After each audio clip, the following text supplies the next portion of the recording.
पंजाबी ਦਾ ਇੱਕ ਮਸ਼ਹੂਰ ਗਾਣਾ ਆ ਸਾਡੇ ਦਿਲ ਤੋਂ ਪੁੱਛ ਸੱਜਣਾ ਅਸੀਂ ਕਿਉਂ ਪਰਦੇਸੀ ਹੋਏ ਘਰ ਛੱਡਣੇ ਸੌਖੇ ਨਹੀਂ ਜਿਨ੍ਹਾਂ ਨੂੰ ਛੱਡਣ ਵੇਲੇ ਰੋਏ। ਇਹ ਸਿਰਫ ਸਤਰਾਂ ਨਹੀਂ ਹੈ ਕਿਸੇ ਗਾਣੇ ਦੀਆਂ, ਇਹ ਉਹਨਾਂ ਸਮੂਹ ਐਨਆਰਆਈਸ ਦੇ ਜਜ਼ਬਾਤ ਨੇ। ਉਹਨਾਂ ਦੇ ਮਨ ਦੇ ਜੋ ਉਲਝਣਾਂ ਨੇ ਉਹ ਇਸ ਗਾਣੇ ਦੇ ਜ਼ਰੀਏ ਬਾਖੂਬੀ ਨਜ਼ਰ ਆਉਂਦੀਆਂ ਨੇ ਤੇ ਉਹਨਾਂ ਦੇ ਮਨ ਦੇ ਵਿੱਚ ਜੋ ਵੀ ਸਵਾਲ ਨੇ ਉਹ ਸਰਕਾਰ ਨੂੰ ਲੈ ਕੇ ਨੇ। जी हाँ, जेकर सरकारां दियां नलायकियां ना हुंदियां अते सब तो वड्डी गल है अपनी मेहनत दा मुल अपने ही मुल्क विच मिल जांदा तां कोई भी मापे अपने 18-18 साल दे बच्चों नूं विदेशां विच ना भेजदे, 7 समुंदर पार ना भेजदे ते अपने जिगर दे टोटियां नूं अपने तो दूर ना करदे। पर समय दीयां सरकारां दी गल कीती जावे तां एक सरकार गद्दी तो लही तां दूसरी बैठी, पर किसी ने भी इन्हां नौजवानां दे भविख दे बारे विच जरा भी चिंता ना कीती। ਤੇ ਕਿਉਂਕਿ ਜੇਕਰ ਕੀਤੀ ਹੁੰਦੀ ਤਾਂ ਸ਼ਾਇਦ ਇੰਨੀ ਵੱਡੀ ਗਿਣਤੀ ਦੇ ਵਿੱਚ ਭਾਰਤੀ ਨਾਗਰਿਕਤਾ ਨਾ ਛੱਡਦੇ। ਅੱਜ ਅਸੀਂ ਤੁਹਾਡੇ ਨਾਲ ਕੁਝ ਆંકੜੇ ਸ਼ੇਅਰ ਕਰਨ ਜਾ ਰਹੇ ਹਾਂ। ਨਾ ਸਿਰਫ ਇਹ ਆંકੜੇ ਤੁਹਾਨੂੰ ਦੱਸਾਂਗੇ ਬਲਕਿ ਨਾਲ ਦੀ ਨਾਲ ਇਸ ਦੇ ਪਿਛਲੇ ਕੁਝ ਕਾਰਨਾਂ ਉੱਤੇ ਵੀ ਚਾਨਣਾ ਪਾਵਾਂਗੇ ਜੋ ਕਿ ਸ਼ਾਇਦ ਸਰਕਾਰ ਦੇ ਕੰਨਾਂ ਤੱਕ ਨਹੀਂ ਪਹੁੰਚ ਰਹੇ। ਇਸ ਵੇਲੇ ਸਰਕਾਰ ਦੀ ਗੱਲ ਕੀਤੀ ਜਾਵੇ ਤਾਂ ਉਹ ਭਾਰਤੀਆਂ ਵੱਲੋਂ ਭਾਰਤ ਛੱਡਣ ਨੂੰ ਸਿਰਫ ਬ੍ਰੇਨ ਡਰੇਨ ਕਹਿ ਕੇ ਪੱਲਾ ਝਾੜਦੀ ਹੋਈ ਨਜ਼ਰ ਆਉਂਦੀ ਹੈ। ਭਾਰਤੀ ਗ੍ਰਹਿ ਵਿਭਾਗ ਵੱਲੋਂ ਇੱਕ ਆંકੜੇ ਜਾਰੀ ਕੀਤੇ ਗਏ ਨੇ ਜੋ ਕਿ ਹੈਰਾਨ ਕਰਨ ਦੇ ਨਾਲ ਖਾਸ ਤੌਰ ਤੇ ਭਾਰਤ ਸਰਕਾਰ ਲਈ ਪਰੇਸ਼ਾਨ ਕਰਨ ਵਾਲੇ ਵੀ ਹੋਣੇ ਚਾਹੀਦੇ ਨੇ। ਪਰ ਇਸ ਵਿੱਚ ਸਰਕਾਰ ਕਿਸੇ ਵੀ ਪੱਧਰ ਤੇ ਪਰੇਸ਼ਾਨ ਨਹੀਂ ਲੱਗ ਰਹੀ। ਅਸਲ ਦੇ ਵਿੱਚ ਇਹ ਆંકੜੇ ਨੇ 2021 ਵਿੱਚ ਭਾਰਤ ਦੀ ਨਾਗਰਿਕਤਾ ਛੱਡਣ ਵਾਲੇ ਭਾਰਤੀਆਂ ਦੇ। ਗ੍ਰਹਿ ਮੰਤਰਾਲੇ ਦੀ ਰਿਪੋਰਟ ਦੇ ਮੁਤਾਬਿਕ 2021 ਵਿੱਚ 1,63,370 ਲੋਕਾਂ ਨੇ ਦੇਸ਼ ਦੀ ਨਾਗਰਿਕਤਾ ਛੱਡੀ। ਸੰਸਦ ਵਿੱਚ ਪੇਸ਼ ਕੀਤੇ ਗਏ ਦਸਤਾਵੇਜ਼ਾਂ ਦੇ ਅਨੁਸਾਰ ਇਨ੍ਹਾਂ ਲੋਕਾਂ ਨੇ ਨਿੱਜੀ ਕਾਰਨਾਂ ਦੇ ਚੱਲਦਿਆਂ ਆਪਣੀ ਨਾਗਰਿਕਤਾ ਛੱਡਣ ਦਾ ਫੈਸਲਾ ਕੀਤਾ ਸੀ। ਇਨ੍ਹਾਂ ਵਿੱਚੋਂ ਸਭ ਤੋਂ ਵੱਧ 74,284 ਲੋਕਾਂ ਨੇ ਅਮਰੀਕਾ ਦੀ ਨਾਗਰਿਕਤਾ ਲਈ। ਇਸ ਤੋਂ ਇਲਾਵਾ 23,533 ਲੋਕਾਂ ਨੇ ਆਸਟ੍ਰੇਲੀਆ ਦੀ ਤੇ 21,597 ਲੋਕਾਂ ਨੇ ਕੈਨੇਡੀਅਨ ਨਾਗਰਿਕਤਾ ਲਈ ਭਾਰਤ ਦੀ ਨਾਗਰਿਕਤਾ ਛੱਡ ਦਿੱਤੀ। ਇਸ ਤੋਂ ਇਲਾਵਾ ਚੀਨ ਵਿੱਚ ਰਹਿ ਰਹੇ 300 ਲੋਕਾਂ ਨੇ ਉੱਥੋਂ ਦੀ ਨਾਗਰਿਕਤਾ ਲਈ ਅਤੇ 41 ਲੋਕ ਅਜਿਹੇ ਨੇ ਜਿਨ੍ਹਾਂ ਨੇ ਪਾਕਿਸਤਾਨ ਦੀ ਨਾਗਰਿਕਤਾ ਲਈ ਹੈ। ਆંકੜਿਆਂ ਅਨੁਸਾਰ 2014 ਤੋਂ ਲੈ ਕੇ ਹੁਣ ਤੱਕ 8 ਲੱਖ ਤੋਂ ਵੱਧ ਲੋਕਾਂ ਨੇ ਭਾਰਤ ਦੀ ਨਾਗਰਿਕਤਾ ਛੱਡ ਦਿੱਤੀ ਹੈ। ਹਾਲਾਂਕਿ 2020 ਵਿੱਚ ਇਨ੍ਹਾਂ ਆંકੜਿਆਂ ਵਿੱਚ ਕਮੀ ਦਰਜ ਕੀਤੀ ਗਈ ਸੀ, ਪਰ ਇਸ ਦਾ ਕਾਰਨ ਕਰੋਨਾ ਨੂੰ ਵੀ ਮੰਨਿਆ ਜਾ ਰਿਹਾ ਹੈ। ਹੈਰਾਨੀ ਦੀ ਗੱਲ ਤਾਂ ਇਹ ਹੈ ਕਿ ਗ੍ਰਹਿ ਵਿਭਾਗ ਦੇ ਕੋਲ ਇਸ ਗੱਲ ਦਾ ਜਵਾਬ ਹੀ ਨਹੀਂ ਹੈ ਕਿ ਕਿਹੜੇ ਕਾਰਨਾਂ ਦੇ ਕਰਕੇ ਭਾਰਤੀ ਆਪਣੀ ਹੀ ਮੁਲਕ ਦੀ ਨਾਗਰਿਕਤਾ ਛੱਡ ਰਹੇ ਨੇ।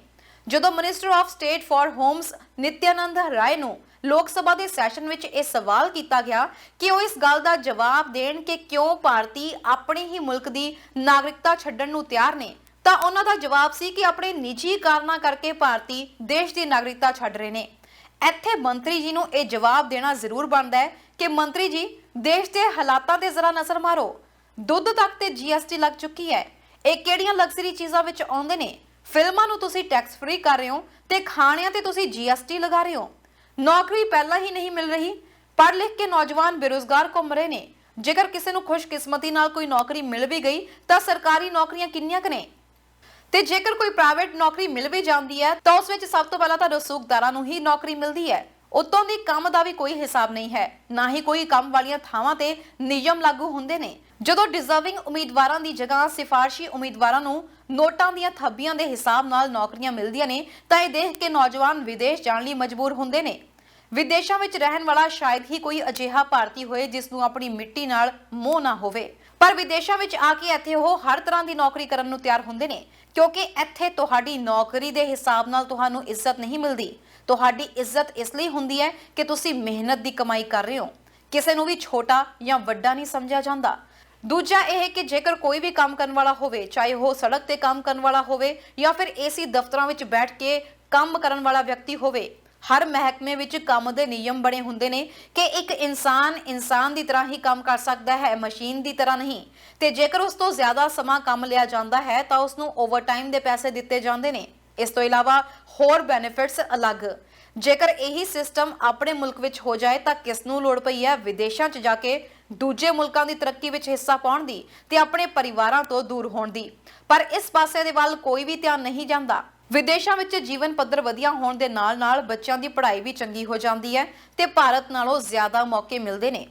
ਕੈਨੇਡਾ ਪੜ੍ਹਨ ਆਏ ਵਿਦਿਆਰਥੀ ਵੀ ਇੱਥੇ ਕੰਮ ਕਰਕੇ ਇੱਥੋਂ ਦੀ PR ਲੈਣ ਤੋਂ ਬਾਅਦ ਕੈਨੇਡਾ ਰਹਿਣ ਨੂੰ ਜ਼ਿਆਦਾ ਤਰਜੀਹ ਦਿੰਦੇ ਨੇ ਕਿਉਂਕਿ ਇੱਥੇ ਸਰਕਾਰੀ ਦਫ਼ਤਰਾਂ ਵਿੱਚ ਕੰਮ ਕਰਵਾਉਣ ਲਈ ਬਾਬੂਆਂ ਦੇ ਹੱਥ ਗਰਮ ਨਹੀਂ ਕਰਨੇ ਪੈਂਦੇ ਤੇ ਨਾਲ ਹੀ ਇਸ ਲਈ ਕਿਸੇ ਦੀ ਸਿਫਾਰਿਸ਼ ਦੀ ਵੀ ਲੋੜ ਨਹੀਂ ਹੈ। ਸਮੇਂ ਅਤੇ ਸਿਸਟਮ ਦੇ ਅਨੁਸਾਰ ਤੁਹਾਡਾ ਕੰਮ ਕੀਤਾ ਜਾਂਦਾ ਹੈ।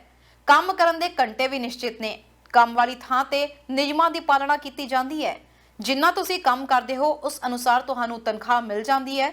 ਜੇਕਰ ਤੁਹਾਡਾ ਉਹਨੇ ਵਿੱਚ ਗੁਜ਼ਾਰਾ ਨਹੀਂ ਹੁੰਦਾ ਤਾਂ ਤੁਹਾਡੇ ਕੋਲ ਪਾਰਟ ਟਾਈਮ ਜਾਂ ਫਿਰ ਸਮਰੱਥਾ ਅਨੁਸਾਰ ਦੂਜਾ ਕੰਮ ਕਰਨ ਦਾ ਵੀ ਮੌਕਾ ਮਿਲਦਾ ਹੈ। ਦੂਜੇ ਪਾਸੇ ਕੁਝ ਜਜ਼ਬਾਤੀ ਲੋਕ ਵੀ ਹੁੰਦੇ ਨੇ ਜੋ ਆਪਣੇ ਨਾਮ ਦੇ ਨਾਲ ਆਪਣੇ ਦੇਸ਼ ਦਾ ਨਾਮ ਜੁੜਿਆ ਰੱਖਣਾ ਚਾਹੁੰਦੇ ਨੇ। ਭਾਰਤ ਦੋਹਰੀ ਨਾਗਰਿਕਤਾ ਦਾ ਪ੍ਰਾਵਧਾਨ ਨਹੀਂ ਦਿੰਦਾ, ਯਾਨੀ ਕਿ ਜਾਂ ਤਾਂ ਤੁਸੀਂ ਭਾਰਤ ਦੇ ਨਾਗਰਿਕ ਹੋ ਸਕਦੇ ਹੋ ਜਾਂ ਨਹੀਂ। ਭਾਰਤ ਦੇ ਨਾਲ ਕਿਸੇ ਹੋਰ ਮੁਲਕ ਦੀ ਨਾਗਰਿਕਤਾ ਨਹੀਂ ਮਿਲ ਸਕਦੀ। ਜੇਕਰ ਤੁਸੀਂ ਕਿਸੇ ਹੋਰ ਮੁਲਕ ਦੀ ਨਾਗਰਿਕਤਾ ਲੈਣੀ ਹੈ ਤਾਂ ਤੁਹਾਨੂੰ ਇਸ ਲਈ ਭਾਰਤ ਦੀ ਨਾਗਰਿਕਤਾ ਛੱਡਣੀ ਪਏਗੀ। ਇਸ ਲਈ ਕੁਝ ਲੋਕ ਅਜਿਹੇ ਵੀ ਹੁੰਦੇ ਨੇ ਜੋ ਕਿ ਭਾਰਤ ਦੀ ਨਾਗਰਿਕਤਾ ਨਹੀਂ ਛੱਡਣਾ ਚਾਹੁੰਦੇ। ਹਾਲਾਂਕਿ ਇਸ ਕਰਕੇ ਉਹ ਕਈ ਵਾਰ ਉਹਨਾਂ ਨੂੰ ਨੁਕਸਾਨ ਵੀ ਝੱਲਣਾ ਪੈਂਦਾ ਹੈ, ਯਾਨੀ ਕਿ ਜਿਸ ਮੁਲਕ ਵਿੱਚ ਉਹ ਰਹਿੰਦੇ ਨੇ ਉੱਥੇ ਉਹ ਵੋਟ ਨਹੀਂ ਪਾ ਸਕਦੇ ਜਾਂ ਨਾਗਰਿਕਾਂ ਨੂੰ ਮਿਲਣ ਵਾਲੇ ਉਹ ਸਾਰੇ ਅਧਿਕਾਰ ਨਹੀਂ ਲੈ ਸਕਦੇ। ਇਸ ਤੋਂ ਇਲਾਵਾ ਭਾਰਤੀ ਪਾਸਪੋਰਟ ਰਾਹੀਂ ਤੁਸੀਂ ਸਿਰਫ 60 ਮੁਲਕਾਂ ਵਿੱਚ ਬਿਨਾਂ ਵੀਜ਼ੇ ਤੋਂ ਟਰੈਵਲ ਕਰ ਸਕਦੇ ਹੋ। ਬਾਕੀ ਮੁਲਕਾਂ ਦਾ ਵੀਜ਼ਾ ਲੈਣ ਲਈ ਤੁਹਾਨੂੰ ਵੀਜ਼ਾ ਅਪਲਾਈ ਕਰਨਾ ਪੈਂਦਾ ਹੈ ਤੇ ਕਈ ਥਾਵਾਂ ਤੇ ਕਾਫੀ ਸਮਾਂ ਵੀ ਲੱਗ ਜਾਂਦਾ ਹੈ। ਹਾਂ, ਭਾਰਤ ਸਰਕਾਰ ਨੇ ਅਜਿਹੇ ਐਨਆਰਆਈਜ਼ ਲਈ OCI ਕਾਰਡ ਜ਼ਰੂਰ ਜਾਰੀ ਕੀਤੇ ਨੇ ਜੋ ਕਿ ਆਪਣੇ ਦੇਸ਼ ਨਾਲ ਜੁੜੇ ਰਹਿਣਾ ਚਾਹੁੰਦੇ ਨੇ। ਇਹ ਇੱਕ ਕਿਸਮ ਦੀ ਵਿਸ਼ੇਸ਼ ਸਹੂਲਤ ਹੈ ਜਿਸ ਦਾ ਮਤਲਬ ਹੈ ਕਿ ਓਵਰਸੀਜ਼ ਸਿਟੀਜ਼ਨ ਆਫ ਇੰਡੀਆ। 2003 ਵਿੱਚ ਭਾਰਤ ਸਰਕਾਰ ਨੇ ਐਨਆਰਆਈਜ਼ ਲਈ POI ਕਾਰਡ ਜਾਰੀ ਕੀਤਾ ਸੀ, ਜਿਸ ਦਾ ਮਤਲਬ ਸੀ ਭਾਰਤੀ ਮੂਲ ਦਾ ਵਿਅਕਤੀ। ਇਹ ਕਾਰਡ ਪਾਸਪੋਰਟ ਦੀ ਤਰ੍ਹਾਂ ਹੀ 10 ਸਾਲ ਲਈ ਜਾਰੀ ਕੀਤਾ ਜਾਂਦਾ ਸੀ। 2006 ਵਿੱਚ ਭਾਰਤ ਸਰਕਾਰ ਨੇ ਹੈਦਰਾਬਾਦ ਵਿੱਚ ਪ੍ਰਵਾਸੀਆਂ ਨੂੰ OCI ਕਾਰਡ ਦੇਣ ਦਾ ਐਲਾਨ ਕੀਤਾ। 2015 ਵਿੱਚ POI ਦੀ ਵਿਵਸਥਾ ਨੂੰ ਖਤਮ ਕਰ ਦਿੱਤਾ, ਪਰ OCI ਨੂੰ ਜਾਰੀ ਰੱਖਿਆ ਗਿਆ।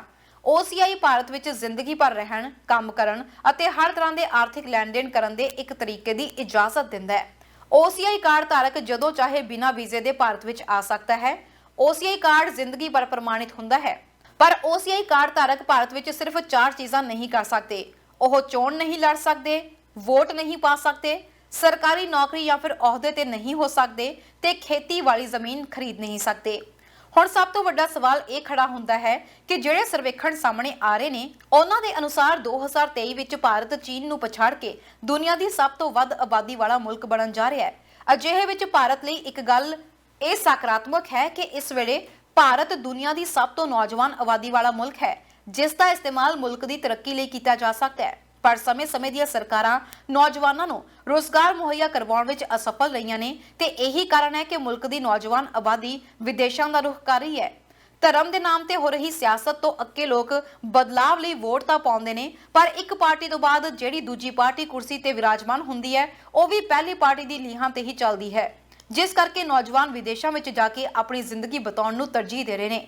ਪਰ ਸਰਕਾਰ ਨੂੰ ਇਸ ਬਾਰੇ ਗੰਭੀਰਤਾ ਨਾਲ ਸੋਚਣਾ ਪਏਗਾ ਕਿ ਜਿਹੜੇ ਉਸਦੇ ਟੈਲੈਂਟਡ ਬੱਚੇ ਵਿਦੇਸ਼ਾਂ ਵਿੱਚ ਅੱਜ ਉੱਚੇ ਰੁਤਬਿਆਂ ਤੇ ਬੈਠੇ ਨੇ, ਜੇਕਰ ਇਹਨਾਂ ਨੂੰ ਆਪਣੇ ਮੁਲਕ ਵਿੱਚ ਹੀ ਮੌਕੇ ਮਿਲੇ ਹੁੰਦੇ ਤਾਂ ਇਹ ਤਰੱਕੀ ਉਹਨਾਂ ਦੀ ਸਿਰਫ ਨਿੱਜੀ ਨਹੀਂ ਹੋਣੀ ਸੀ, ਬਲਕਿ ਭਾਰਤ ਦੀ ਵੀ ਹੋਣੀ ਸੀ।